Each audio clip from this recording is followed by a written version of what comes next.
Om Namo Bhagavate Vasudevaya. Om Namo Bhagavate Vasudevaya. Narayanam Namaskritya. Naram Chaiva Narottamam.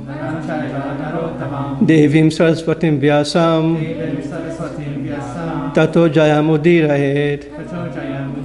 Nasta Prayesu Abhadresu. Nityam Bhagavata Sevaya. Bhagavati Uttama Sloke. Bhaktir Bhavati Naistiki. Hare Krishna. Thank you for coming. So today we are going to talk about Srimad Bhagavatam 2.934, one of the Chatusloki verses. Please repeat after me. Rthe artham vidyāt pratīyeta na pratīyeta cātmani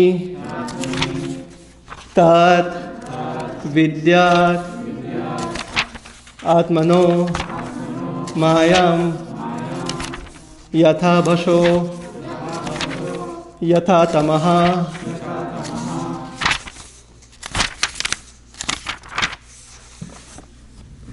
rthaṁ yat pratīyeta na pratīyeta cātmani tad vidyāt ātmano māyām yathābhāso yathā tamaḥ rthaṁ yat pratīyeta na pratīyeta cātmani tad vidyāt ātmano māyām yathābhāso yathā tamaḥ rthaṁ yat pratīyeta na pratīyeta cātmani tad vidyāt ātmano māyām yathābhāso yathā tamaḥ. Someone can recite. Rthaṁ yat pratīyeta na pratīyeta cātmani tad vidyād ātmano māyām yathābhāso yathā tamaḥ.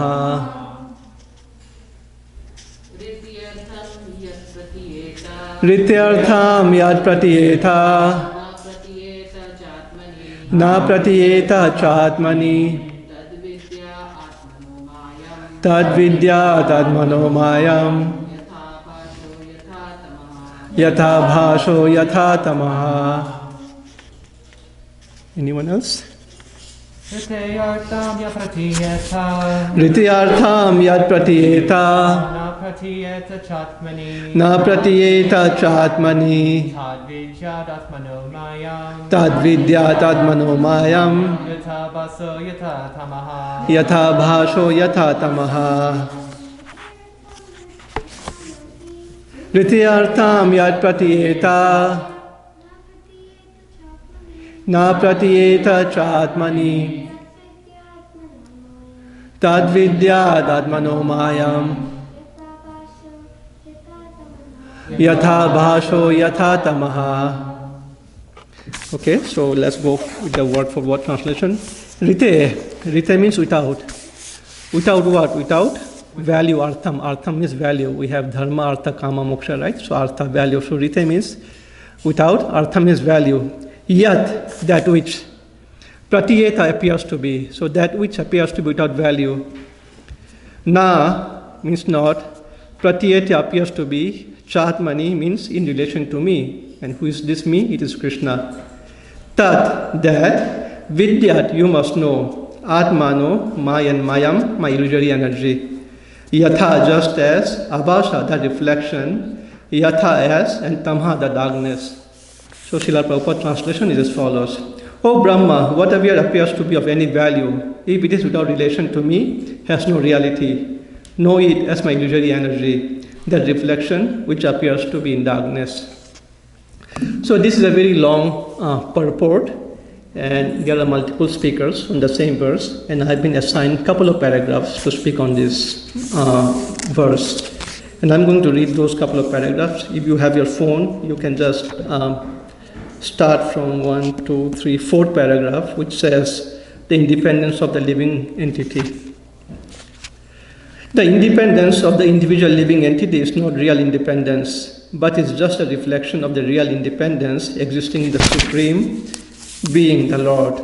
The false claim of supreme independence by the conditioned souls is illusion, and this conclusion is admitted in this verse. Persons with a poor fund of knowledge become illusioned, and therefore the so-called scientists, physiologists, empiric philosophers, etc., become dazzled by the glaring reflection of the sun, moon, electricity, etc., and deny the existence of the Supreme Lord, putting forward theories and different speculations about the creation, maintenance, and annihilation of everything material. The medical practitioner may deny the existence of the soul in the physiological bodily construction of an individual person, but he cannot give life to a dead body, even though all the mechanisms of the body exist even after death. The psychologist makes a serious study of the physiological conditions of the brain, as if the construction of the cerebral lump were the machine of the functioning mind. But in the dead body, the psychologist cannot bring back the function of the mind. These scientific studies of the cosmic manifestation or the bodily construction independent of the Supreme Lord are different, reflective, intellectual gymnastics only. But at the end, they are all illusion and nothing more. All such advancement of science and knowledge in the present context of material civilization is but an action of the covering influence of the illusory energy. The illusory energy has two phases of existence, namely the covering influence and the throwing influence. By the throwing influence, the illusory energy throws the living entities into the darkness of ignorance, and by the covering influence, she covers the eyes of men with a poor fund of knowledge about the existence of the Supreme Person who enlightened the Supreme Individual Living Being, Brahmā. The identity of Brahmā with the Supreme Lord is never claimed herein, and therefore such a foolish claim by the man with a poor fund of knowledge is another display of the illusory energy of the Lord. The Lord says in the Bhagavad Gita that demoniac persons who deny the existence of the Lord are thrown more and more into the darkness of ignorance, and thus such demoniac persons transmigrate life after life without any knowledge of the Supreme Personality of Godhead. The sane man, however, is enlightened in the disciplic succession from Brahmaji, who was personally instructed by the Lord, or in the disciplic succession from Arjuna, who was personally instructed by the Lord in the Bhagavad Gita. He accepts this statement of the Lord: Aham sarvasya prabhavo matta sarvam pravartate iti matva bhajante mam bodha bhava samanvita. Bhagavad Gita 10.8. The Lord is the original source of all emanations, and everything that is created, maintained, and annihilated exists by the energy of the Lord. The sane man who knows this is actually learned, and therefore he becomes a pure devotee of the Lord, engaged in the transcendental loving service of the Lord. So those are the sections I'm going to cover today. Om Jnanatimirandasya Jnananjana Salakaya Chakshulmitam Yena Tasmai Sri Guruve Namaha. Namo Vishnu Padaya Krishna Prishtaya Bhutale Srimate Bhaktivedanta Samaniti Namine. Namaste Saraswati Deve Gaurvani Pracharine Nirvishesha Sundevadi Pachate Deshatarine Gurave Gochandaya Radhikaya Tadadaya Krishna Krishna Bhaktaya Tad Bhaktaya Namo Namaha. So these Chatusloki verses, you all know that Srimad Bhagavatam is the essence of the Vedanta Sutra, right? So because after this they have compiled all the Vedanta Sutras, and then because the volume of literature is so vast, and for the... It's going to go down. It goes down, yeah. So, and for the Kali Yuga people, he kind of condensed the Vedanta Sutra into Srimad Bhagavatam. And the essence of Srimad Bhagavatam is contained in these 4 verses. It's called Chatusloki because Chatu means 4 and Sloka means verses, 4 verses. So when Lord Krishna revealed himself to Brahmaji after his long years of penance, and revealed Srimad Bhagavatam, he gave only these 4 verses. So these 4 verses are basically the essence, the seed of Srimad Bhagavatam. Our acharyas in Sri Chaitanya Charitamrita says that there are basically 3 tattvas or truths, right? The 3 phases of spiritual realization. Sambandha, Abhideya, Prayojana. Sambandha means our relationship with the Supreme Lord. Abhideya means how do we act in accordance with that understanding. And finally, Prayojana is the goal of life, which is pure love of God, right? And our Acharya said that the first 2 verses of the Chatusloki, the previous one, 2933 and 2934, talk about the Sambandha. And the next 2 verses talk about the Abhideya and Prayojana, right? In the first verse, previous verse, Lord Krsna says about his absolute position, that he existed before the creation, he is existing during the creation, and he exists after the creation. So that shows that Lord Krsna is all spiritual, he is all transcendental, he is ever existing, all pervading, right? So that's the truth, that's the reality. And in this verse, Lord Krsna is saying what is not reality, what is illusion. And that's what this translation says. Oh Brahma, whatever appears to be of any value, if it is without relation to me, that's my illusory energy. That means everything that is connected to Krishna is reality, and everything that is not connected to Krishna is illusion, Maya, right? So, and that Maya appears to be like darkness. That's what Lord Krsna says. We all know that Lord Krishna is the source of everything. Aham sarvasya prabhavo matta sarvam pravartate. In Bhagavad Gita 10.8, Krishna says, I am the source of all material and spiritual energies, all creation. And even in the very first verse of Srimad Bhagavatam, Janmadi yasya yathā, Lord Krishna again says, I am the primeval source of the creation, sustenance and destruction of the world, everything, right? So that means Lord Krishna is all spiritual, he is all existing, everything is energy, right? He is all pervading. He, as Paramatma, he is within all of us, right? Even within the atoms, he is there as a Paramatma. Antantarastha paramanu chayantarastam govindamadi purusham tamaham bhajami. So that's Krishna's existence. Everything is Krishna's energy. But in this verse, Krishna is saying that let's also try to understand what is illusion, right? So Krishna's energy has basically, there are actually 3 kinds of energies. We have Krishna's internal energy, which is Antaranga Shakti, Krishna's external energy, which is Bahiranga Shakti, and the marginal energy, which is the Tatastha Shakti. Internal, external, and marginal, right?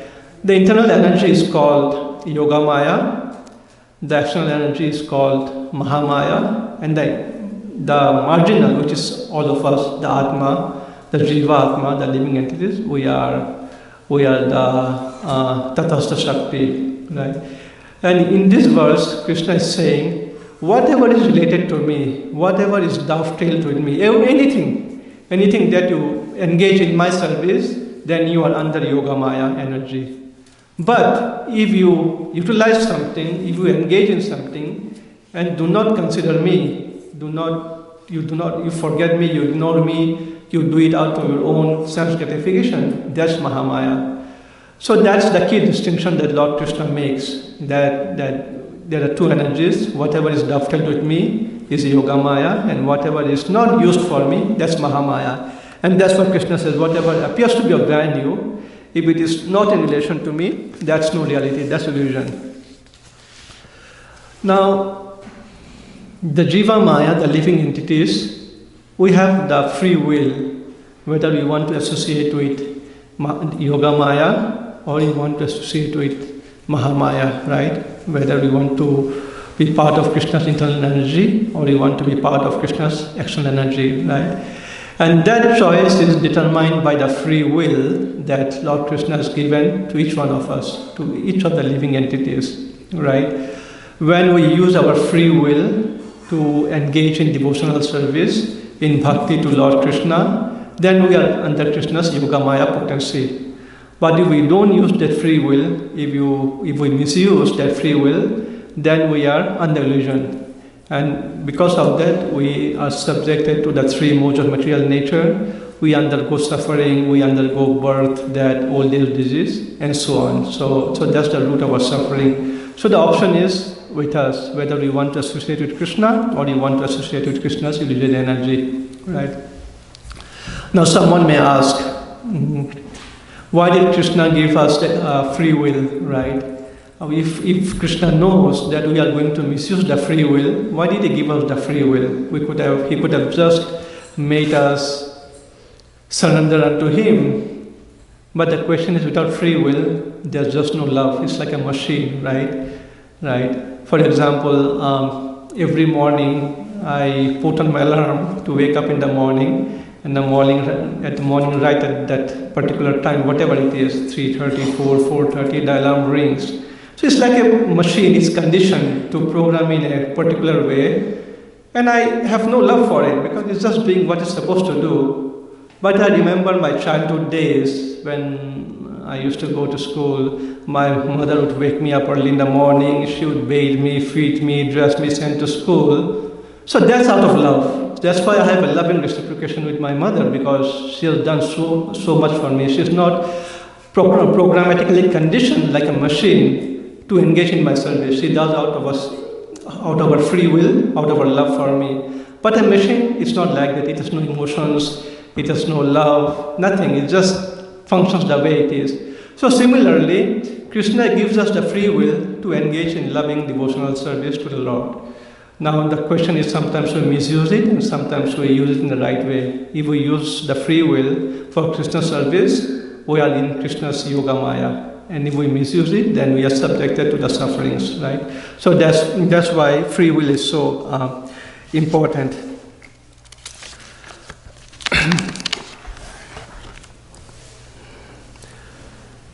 In Krishna Lila, in Krishna's Vrindaban pastimes, we have seen various pastimes of Krishna where there has been misuse of the free will. So Krishna's Vrindaban pastimes are very sweet. The Vrindaban Dham is full of everything is spiritual, transcendental. There is the Yamuna, there is waterfalls, there are green, fertile grasses. Everything is so beautiful. And every morning, Krishna would go with his cowherd boys and calves to the forest of Vrindaban for tending the cows, right? So that's all their pastime is. They would take their lunch with them. They would share lunch with each other. Sometimes Krishna would perform for the pleasure of the devotees. Sometimes he will act like a monkey. Sometimes he would dance. Sometimes he would imitate the sounds of the various birds, just for the pleasure of the cowherd boys. It's totally different. It's not like this material world where we wake up in the morning, we have to go to school, we have to go to work, nothing like that. There in Vrindaban Dham, everything is spiritual, everything is bliss, everybody is enjoying, right? That's the pastime. And the cowherd boys enjoy playing with Krishna, they fight with Krishna, they sometimes wrestle with Krishna, they sometimes defeat Krishna, and Krishna loves to be defeated by the devotees, right?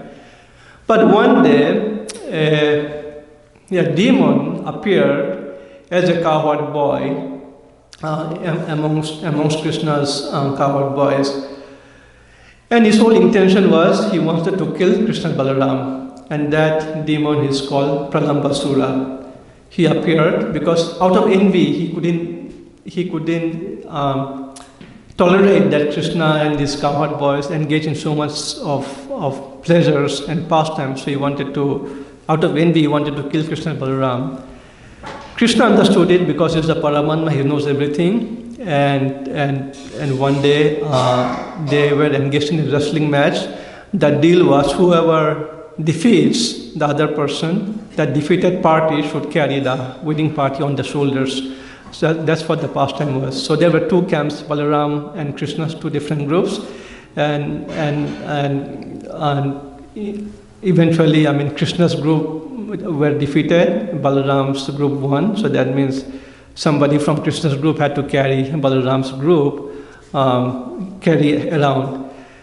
And Pralambasura, he carried Balaram on his shoulders, and he just kept on going deep into the forest, all in the intention of going far away from Krishna and the cowherd boys so that he could find Balaram alone and kill him. But Balaram is also the Supreme Personality of Godhead. He knew all of this, and he kind of smashed his head and killed Pralambasura. So this is one example of our free will, how we use our free will. Pralambasura had the option, the free will, to enjoy as much as the other cowherd boys by being in Krishna's pastimes, but he did not. Out of envy, out of his independent nature, he decided to fight against Krishna and Balaram, as a result of which he had to die. But it's a different story that whoever Krishna kills or Balaram kills, they all get liberated. So that's one example of how we misuse our free will. Similarly, Krishna has given us the free will.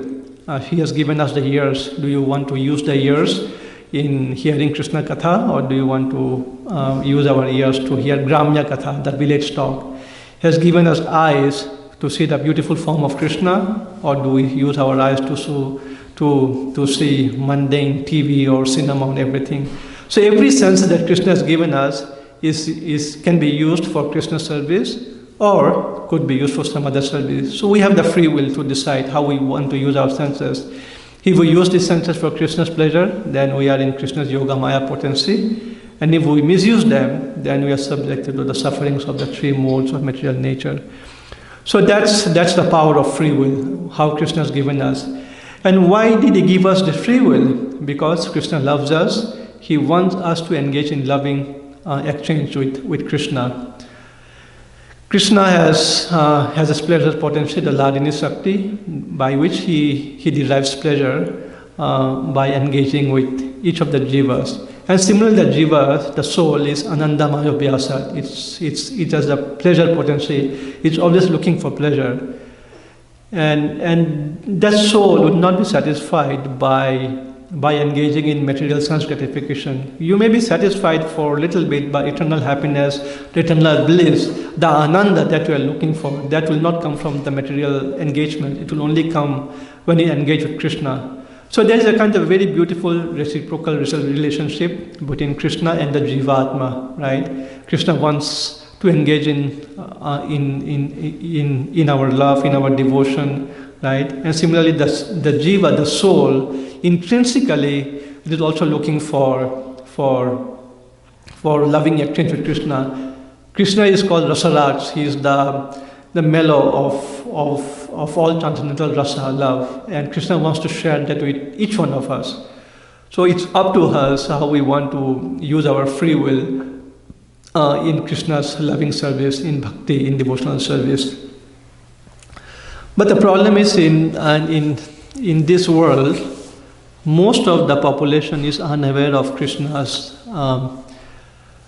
the reality. They do not understand the distinction between reality and illusion. And because of our propensity to enjoy independently of Krishna, we are in this material world. We think we are the enjoyers. This whole creation is meant for enjoyment. The animals are meant for our consumption. And because of that, Krishna does not reveal himself to us. He says, Naham prakasa sarvasya yoga-māyā samavrita mudoyam nabijanati lokamam ajam abhayam. Krishna said, I do not reveal myself to the fools and unintelligent, right? Because they are too much engrossed in self-gratification. So Krishna does not reveal us. Krishna reveals himself to us to the extent we surrender to him, right? Yathā prapadyante tam statayma bhajamyaham. To the extent that one surrenders to Krishna, Krishna reveals himself. So we have the free will, what we want to do. Do we want to surrender to Krishna, or do we want to use it for something else? And if we misuse the free will, as I said, we fall under illusion. And in this purport, Srila Prabhupada talks about the two aspects of illusion. There is the throwing potency of illusion, and there is the covering potency. The throwing potency throws the jiva out of Krishna's lila into the material world, and the covering potency binds the jiva in ignorance, so that he doesn't know what the truth is, so that he can enjoy independently and fulfill all his material desires. This is very similar to, let's say we have a criminal, he is put behind the bars, that's the throwing potency, the state, the law, he puts the criminal in the prison, so that's the throwing potency. And in the prison he is bound, right? He is not exposed to what's going on in the outside world, he's not exposed to the reality, so that he can serve his prison terms, he can be in prison. So that's the covering potency. So similarly, this Krishna's yoga-māyā and Krishna's mahā-māyā acts in the same way. If we revolt against Krishna, we are thrown into the material world and we are bound with this ignorance, right? So that's how it all works. Now, by the mercy of Guru, Sadhu, and Shastra, we can be exposed to that transcendental knowledge, by which we can again use our free will, whether we want to surrender to Krishna or we want to always remain here. The mahā-māyā, the potency, it's not very well understood. In the initial days of the movement, Srila Prabhupada said to his devotees that the problem with you devotees is that you are not very afraid of Maya, you underestimate Maya because you don't know how powerful the Maya is, right? And you can see this in the same world. Maya is Krishna's mahā-māyā. When I say Maya is Krishna's mahā-māyā, Krishna's mahā-māyā is unforgiving, it's brutal, it's merciless. That's how mahā-māyā works, because the whole point is she, of course, I mean with all due respect to her, she is also Krishna's energy and potency, and she has got this unthankful task of keeping the jivas bound in this material world. So that's why she has to subject the non-devotees, the non-surrendered souls into the suffering that you are all subjected to. So, as I said, the mahā-māyā potency is very, very powerful. We tend to underestimate it. I can give a couple of examples. A real example, I think you may have heard this in the news. Earlier this year, I think sometime in April or March, in US, in one of the cities in US, I think in Minneapolis, there's a lady police officer, woman police officer, very distinguished, very experienced. She has been in the service for 25, 30 years. She pulled over a driver. He was driving the car. There were two people in the car, the driver and his girlfriend. She pulled over on looks like it to be a very minor traffic offense.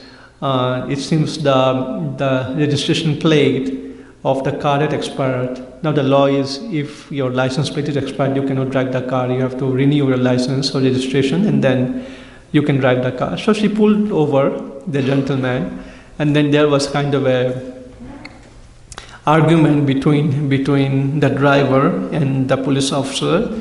It seems the driver was resisting arrest, right? And somehow, and then things were getting a little bit out of control. She took out her taser gun, right? I think police officers, I think the protocol is before actually shooting the person, you have to immobilize the person by firing your taser gun. So that's the standard operating procedure. So she pulled out that taser gun, and then she kind of pointed at him and said, "Hey, I'm going to fire this taser gun at you if you don't surrender yourself, or don't allow us. If you don't allow us to be under arrest, I'll fire at you." Somehow, whatever, she just pulled up the gun. I think the driver was not. She was resisting arrest. He was in this driver's seat, and then she said, "Taser, taser, taser," and then she fired the taser gun. Right?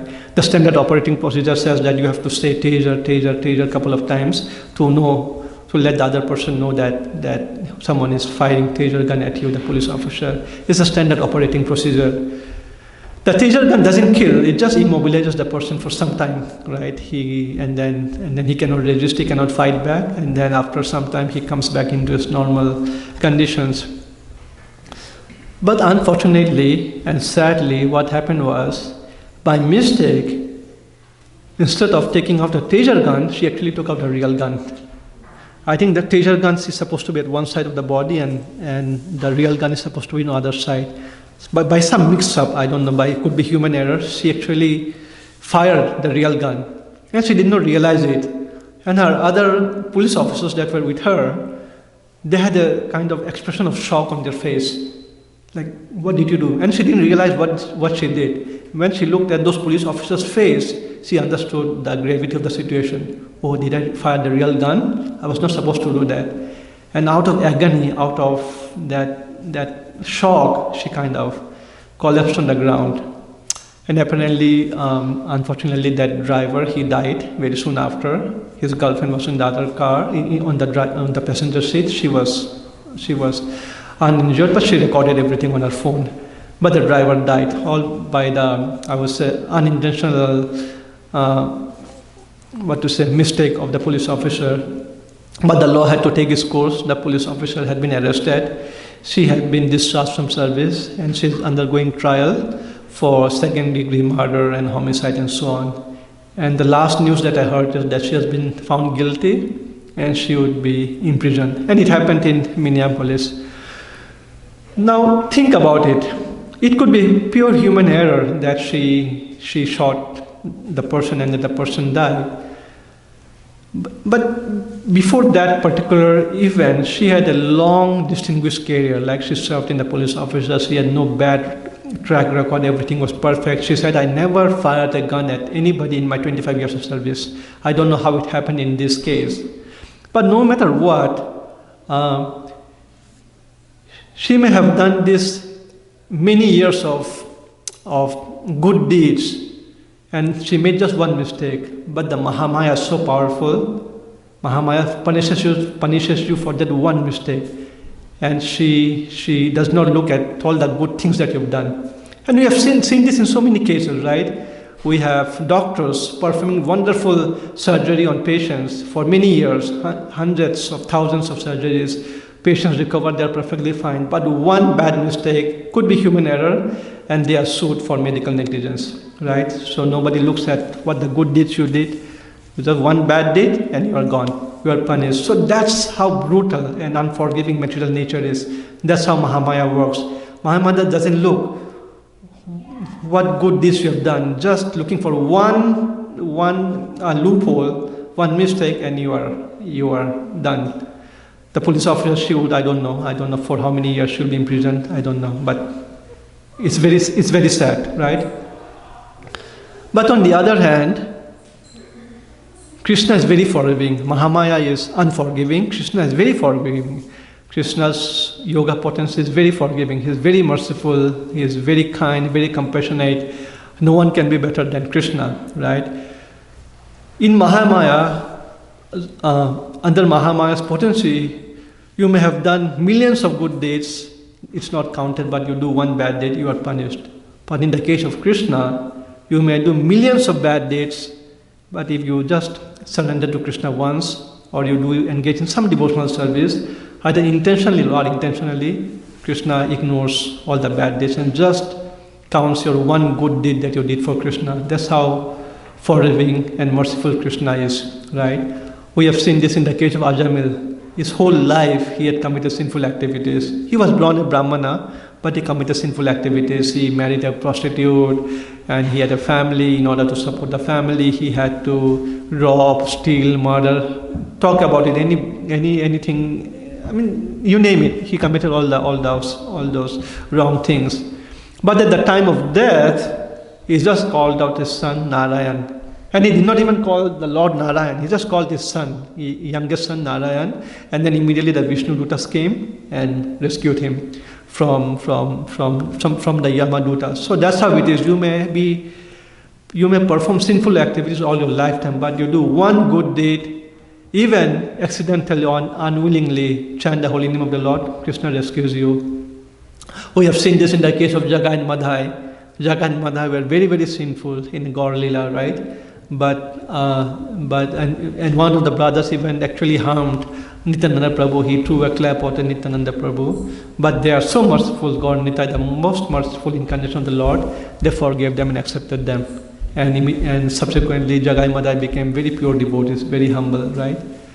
We have seen another pastime in the case of Gajendra, the elephant. He was attacked by a crocodile in a river while he was enjoying with his family of elephants.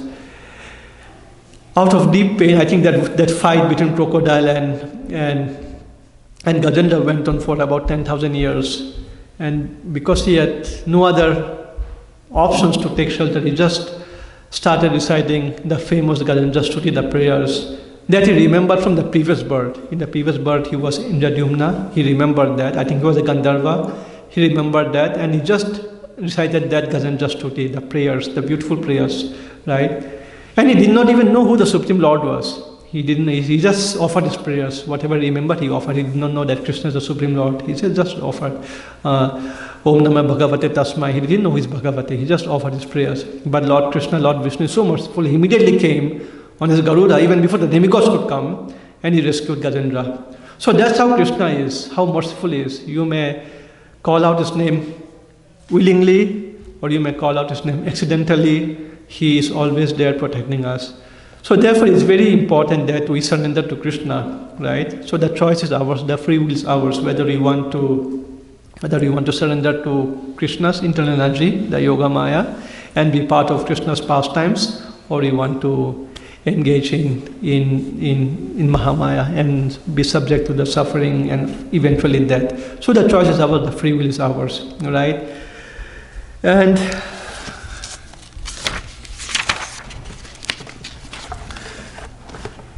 so therefore, our Shastras say that no matter what, we should always surrender to Krishna. We should always engage our mind in thinking of Krishna. Srila Rupa Goswami says, Yena kena prakarena mana Krishna niveshayat. Somehow or other engage your mind in thinking about Krishna. Somehow or other try to become attached to Krishna, because only then we'll be able to be under Krishna's yoga-māyā shelter, right? It's not a one-day process. It may take maybe many years, could be many lifetimes, but at some point we have to start. We have to say, okay, Krishna, I've suffered enough in this material world. I'm done. I really want to surrender to you. So the choice is ours, the free will is ours. So we have to do that. So yena kena prakarena mana Krishna niveshayat. Some or other always think of Krishna. Why is that? Because in Chaitanya Charitamrita, Lord Krishna, Kaviraj Goswami says, Krishna sujyasama maya andhakar jaha Krishna taha nahi maya adhikar. Krishna is like the sun and Maya is like darkness, and wherever there is sun or Krishna, there is no darkness. So the choice is ours. If you are with Krishna, if you are in, if you take Krishna's shelter, he is like the sun. He can burn all our impurities, right? And we can engage in his transcendental pastimes. But if we don't, then we really suffer. So that's why the point is, some or other always try to engage the mind in thinking of Krishna, in remembering Krishna. And in this age, Gaurahari Chaitanya Mahaprabhu, he gave us the very simple formula. Haranam, Haranam, Haranayam Avakevalam, Kalau Nasteva, Nasteva, Nasteva, Gatirannata. Only by chanting the holy name of the Lord, we can always remember Krishna, right? Kalir doshe nije rajan asti eko mahan gunaha Krishna seva kirtanat mukta sangha param rajat. In this age of Kali, this Kali Yuga is full of faults, right? But there is only one good quality in this Kali Yuga. Is that just by chanting the holy name of the Lord, we can be free from this material entanglement. So that's the power of the holy name.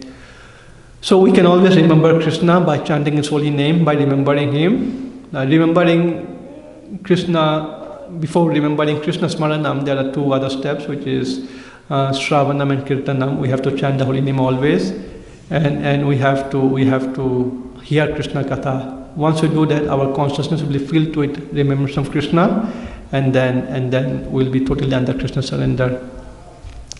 Just to wrap up, so the goal is to always remember Krishna and never forget Krishna. Our acharyas have distilled all the instructions of the scriptures, all the rules and regulations into two main principles. Always remember Krishna, never forget Krishna. If you remember Krishna, you are under Krishna's yoga-māyā, Krishna's shelter, and if you don't remember Krishna, then you are under mahā-māyā. So the choice is ours. And in the next couple of days, I know we'll be celebrating New Year, right? And it's the custom in New Year many people make New Year's resolutions, right? Somebody say, oh, we want to reduce weight, this is my New Year's resolution, I want to eat healthy, I want to sleep well, I want to have a work-life balance. People make many New Year's resolutions. But as devotees, let's try to make a New Year's resolution that we will, in the new year, in the coming year, we will try to be more attached to Krishna, we'll try to chant His holy name more, we'll try to hear Krishna Katha more, we want to remember more, we want to get deeper into Krishna consciousness. The real gems, the real jewels are found at the bottom of the ocean. And an expert swimmer and diver, he can get those out. Similarly, we want to get deep into Krishna consciousness. And let's make this new resolution that we want to get deeper into the ocean of Krishna consciousness, into Krishna's rasa, and we'll be totally under Krishna's yoga-māyā shelter. We don't want to be subjected to the mahā-māyā sufferings anymore. So with that, I want to stop here. And if you have any questions or comments, please feel free to ask.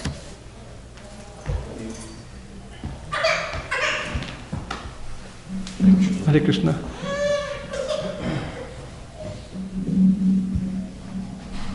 Hare Krishna. So this could be a little off topic, but I don't think so. I read it this morning. I read this out of a book called Vaishnava Compassion. So I've been a part of the movement, fortunately, by Krishna's mercy since I was born. And I've noticed that I've come across lots of times where devotees will be not kind to other devotees, very fault-finding, very quick to correct other devotees. And I personally don't agree with this. I think there's ways to do things like this. So anyways, excuse me, I read this morning. I just wanted to read this page. Could be completely off topic, but I just felt the necessity to do so. Page? Yeah, just one page. Might be too long. It's not, I promise you.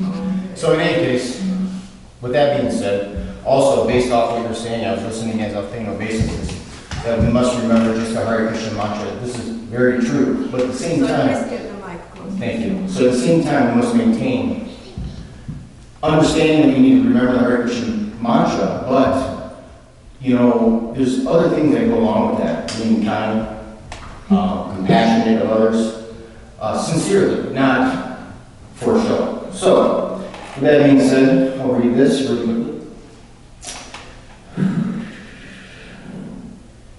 When we begin to express compassion in a smaller circle, it becomes easier to develop the qualities that support compassion, courtesy, friendliness, and kindness, all of which are also listed among the qualities of a devotee. In ISKCON, we have seen that claiming a wider feeling of compassion than we actually possess only causes us to become arrogant. That smaller circle might include showing compassion. Can you go, because that's also an important point. Can you just read the last? Sure, absolutely. These girls, okay.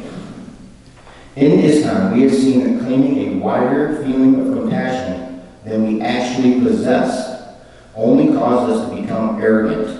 What's my thoughts on that? But what is he saying? Basically what he's saying is, from my understanding, is a wider feeling of compassion that we actually possessed only causes us to become arrogant. Yeah, that's what I like.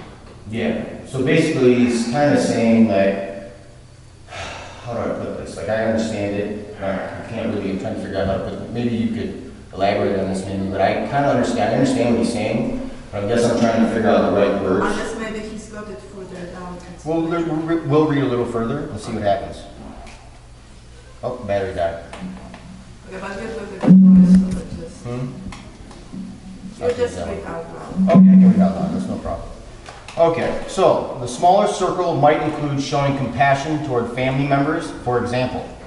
But didn't Srila Prabhupada consider such compassion limited, even material? When Arjuna expresses his natural compassion for his family members while standing on the battlefield, Srila Prabhupada comments, Arjuna's deep affection for community and family members is exhibited here partly due to his natural compassion for them. He is therefore not prepared to fight. Everyone wants to show his opulence to friends and relatives. But Arjuna fears that all his relatives and friends will be killed on the battlefield. and he will be unable to share his opulence after victory. This is a typical calculation of material life. The transcendental life, however, is different. It is important, therefore, that we remember that the essence of compassion is to give others Krishna consciousness. Caring for others does not mean engaging in sense gratification with them. Our natural compassion can easily be diverted into hypocrisy if we associate with ignorance. Compassion is not a superficial quality. I'll comment on that, because I mean, there's lots of people I've come across in my dealings. You know, they may, in front of you, say, oh, you know, I really care for you, or I really want to help you, but behind you, they're saying otherwise. This is going to fall under superficial quality. As Prabhupada taught us, he is not based on bodily identification, but on recognition of ourselves as spirit souls and the desire to help other spirit souls. Although there are many compassionate workers in this world, the quality of what they are offering should be judged by how much it relieves one of material life. Srila Prabhupada was so strong on this point that he gave almost no credit to those who were engaged in less vital forms of compassion. If someone provides a lost and starving boy with a meal and a bed, but doesn't help him find his home, then his expression of compassion is limited. Similarly, we may offer to help others in so many ways in this world, but if we fail to see the real need, the soul's need to reunite with God, then our kindness is of little value. So I guess I read this morning, and I just have had so many instances through my years dealing with devotees or people in general. I just felt compelled to read it, so that's why I did it. You can take it however you like. I hope it clarifies something for you, maybe. If not, I'm thankful that you listened. Hare Krishna. I'm sorry? Who's the author of this book? Thank you very much. That's it. So basically it talks about sincerity, right? Yeah, I realize so that. whether you're compassionate, whatever you are, be sincere. Don't do it for showing off or fake. So that's come back to the famous 6-ashtakam verse, right? Srinadapi sunichena tarori vasayastuna amanina manadina kirtanya sadahari. Be always humble. Do not expect respect from others. Always give respect to others. So that's the core of that. That's basically how to develop humility. If you're humble, then you won't show off. You'll be sincere in your compassion, your kindness and everything. Right. So that's what it all boils down to. Yeah, exactly. I agree with that completely. And I guess it kind of, what you were saying, that we just need to remember the Hare Krishna mantra. I've heard so many stories of, I guess Chaitanya Charitamrita, Chaitanya Mahaprabhu says it perfectly, show bottle. In the temple room or around the temple friends, they're this super devotee. But behind the scenes, they're treating their women badly. They're doing all these nonsense things, or judging people, or criticizing people because they didn't do something exactly how they see it. I guess my opinion is everybody's on their own path to Krishna. And everybody has their own individual relationship with Krishna. So we shouldn't criticize any devotee. If anything, we should encourage them. That's just kind of how I go. Absolutely, because this is all because of the conditioning. Right. And as they chant the Hare Krishna Mahamantra, Chetodarpana Marjanam, their heart will be purified, their consciousness will be purified, and then all these misgivings, right? These all misgivings will go away. Right. So some or other, we should always take shelter of the holy name and encourage others to take shelter of the holy name. Right. And all of this, these are all the coverings, the impure coverings of our soul that will go away. So the holy name is the only way to get rid of all of this. So, but we should be patient. If there people are unkind, uncompassionate, have a fault-finding tendency, we should be compassionate, because we'll just think that the soul is always pure. It's just that they are subject to the conditioning from this material world, and everybody takes their time to get rid of that, right? There are some devotees who advance very quickly, they purify themselves quickly. Somebody takes time. That's the nature of the world. So we should be patient. Yeah, of course. Exactly. We should be patient, understanding, and kind. We should not react. Yeah. Yeah. Anything else? Okay, there are a couple of questions. Thank you. Okay, I thought the Chatushloki Bhagavatam 2.9.33 is shloka number 1, 2.9.34 Shloka number 2, and what are the other? 35, 36, 4 sequential. 4 are the same. Yes, those are the. Thank you. And do you know even Bhagavad Gita has Chatushloki verses? Yeah, 10.8, 10.9, 10.10, 10.11. So these are all the seed verses. So Lord Krishna gave these seed verses to Brahmaji. Brahmaji kind of passed this on to his son Narad Muni. Naradji passed it on to his disciple Vyasadeva, and Vyasadeva expanded it to the 18,000 verses that we have today. So it's a seed that goes into a tree. So that's how it is. Yes, Prabhu? Yeah, Hare Krishna, Prabhu. Thank you so much, for the wonderful katha. So my question, is just a follow-up, of the Prabhu's question. If somebody is unkind, and also, like somebody doesn't care, right?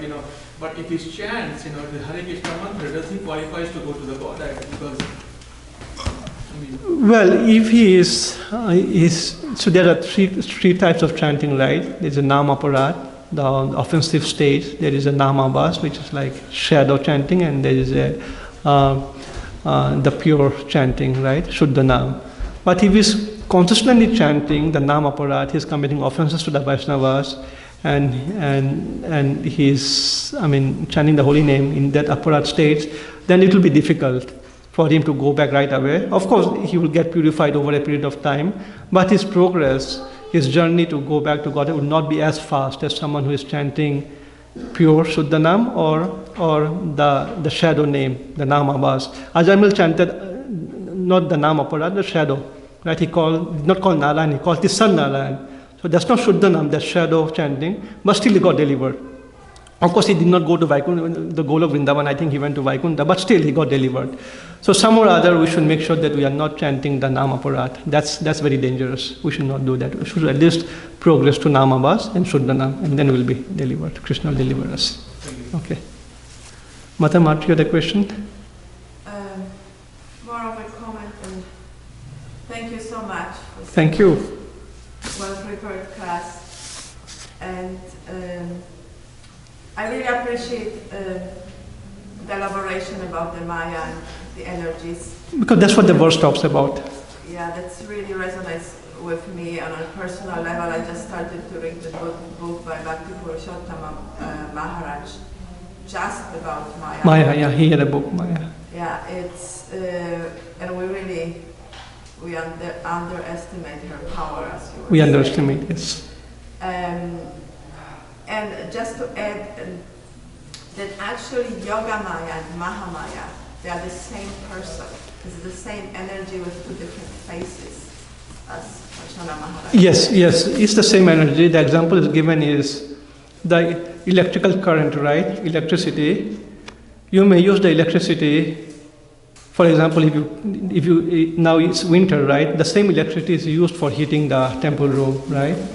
But if you come in the summer, the same electricity will be used for cooling the temple room. So the electricity is the same. Krishna energy is the same. It's how you perceive it. That's the difference. If you think this is energy of Krishna, then you are good. If you think that no, this is not related to Krishna, this is something totally different, then that's Maya. So the energy is the same. It's just our consciousness and how we perceive it. That's the. And it takes a very advanced devotee to perceive it in this way. So Exactly. We need to be careful also not to artificially. Absolutely. And as Prabhupada said, we need to be, we need to be afraid of Maya. Not Right. to artificially try to perceive her as Right. the yoga-māyā. Yeah, there is a very subtle aspect to it, because if you think everything is Krishna's energy, right? Because you may also, if you do not understand it properly, you could have Mayavad understanding, right? Okay, everything is Krishna energy, Krishna is God, I am God, so eventually will be God. So we have to be very, very careful how we understand. Maya is Krishna's internal energy. That's what we have to understand. It's the energy of Krishna, but it's material energy, it's internal. And Krishna's internal energy is higher. What's that? mahā-māyā is internal energy. And yoga-māyā is superior energy. Yeah. You said that yoga-māyā is the internal. Yoga, yes, maybe I can. Okay, sorry. Yoga-māyā is internal, mahā-māyā is external. But still, it's Krishna's energy. We are also Krishna's energy. We are prakriti. But we are the superior prakriti, and the matter is lower prakriti. So you have to really understand all these subtle nuances of this. But yes, everything is Krishna energy. That's the whole point. And it takes some amount of realization and understanding to see, to distinguish what is superior, what is inferior. And one point, the difference, you said that people don't understand the difference between reality and illusion. And I was thinking, because that sometimes we hear that this material world is not an illusion. So, yeah, Right? exactly. It's just temporary. It's temporary. So the Mahāvas say, right, Brahman Satya Jagat Mithya. They say Brahman is truth, reality, and Jagat, this material world, is false. Right? It's not false, it's just temporary. That's the Vaishnava understanding. Material world, material nature is not false, it's temporary. That's the understanding, that's the Vaishnava Siddhanta. And one more thing, help me to understand, the story which you described about the police officer. Right. To me, but I mean that's why we all, the angels of vision. To me, it's a story which perfectly illustrates the karma aspect, not so much how the Maya covers. To me, it's plainly the karma. That, there was something happened that she did it to him, and now she has to suffer, and the person got killed. It's not, to me, does not describe the No, you are right, but we need to understand that because we are under mahā-māyā potency, karma is taking effect, right? Karma acting. But if you are in Krishna's internal energy, there is no karma, no reaction. Krishna says in Bhagavad Gita, right? Son, run to me, I will deliver you from all sinful reactions. Do not worry. So when you are in yoga-māyā, there is no karma. Karma comes into play when you are in mahā-māyā potency. So it's Maya, but it's yoga-māyā is acting through her karma. So what's the relationship with the karma and the yoga, the mahā-māyā? So famous Bhagavad Gita verse, right? Prakriti kriyamanani gunai karmani sarvasya ahankara vimudanma kartamiti manyate. The British soul, bewildered by the influence of the three modes of material nature, thinks himself the doer of activities, and that are in actual carried out by the material energy. So since we are subject to the mahā-māyā potency, right, and she controls us through our karmic reactions, through all this action and reaction. So that's how she uses the karma, our karma, past karma, to kind of make us go through whatever we have to go through. But if we surrender to Krishna fully, then our karma is gone. That means we are totally liberated. The karma cannot have any influence of us. Basically the fruitive actions, right? So that's then in that case we are no longer in karma, we are in karma yoga because we are working for Krishna. So that's the thing. So to answer your question, karma is working under the direction of mahā-māyā. That's how she is controlling us. So our karma, past karma and the karma. But if we surrender to Krishna, then that karma is gone. Krishna says, I'll deliver you from every sinful reaction. So that's how to understand it. Because when Yamaraj feeds there, because he also doesn't he? Yeah, he keeps track of our karmic record. Yeah, he keeps track. Chitragupta writes all of our good deeds and bad deeds, right? But again, same Ajamil story, right? Because Ajamil took shelter of Narayan at the time of death, the Yamadutas did not touch him. The Vishnudutas came and delivered him. So it depends on the level of surrender. If we surrender to Krishna, then even Yamaraj will not come. And it is even said that in that Ajamil pastime, it said that whoever has chanted the holy name of the Lord, whoever has kantimala on his neck beads, right? Whoever is wearing a tilak, whoever has taken Krishna prasadam, the Yamadutas are not allowed to touch that person. Even if someone has chanted the holy name of the Lord even once, sincerely, the Yamadutas will not touch us. It will be under, Vishnudutas will come and rescue us. So yes, Yamaraj keeps a record of everything, but if we are surrendered to Krishna, then he won't do anything. He's ignored, close the book. Thank you. Okay, we'll stop here. Okay, Grantharaj Srimad Bhagavatam ki jai, Srila Prabhupada ki jai, Nitai Gaur, Premananda Hari Hari Bol. Thank you so much. I think the breakfast is being served. So, yeah.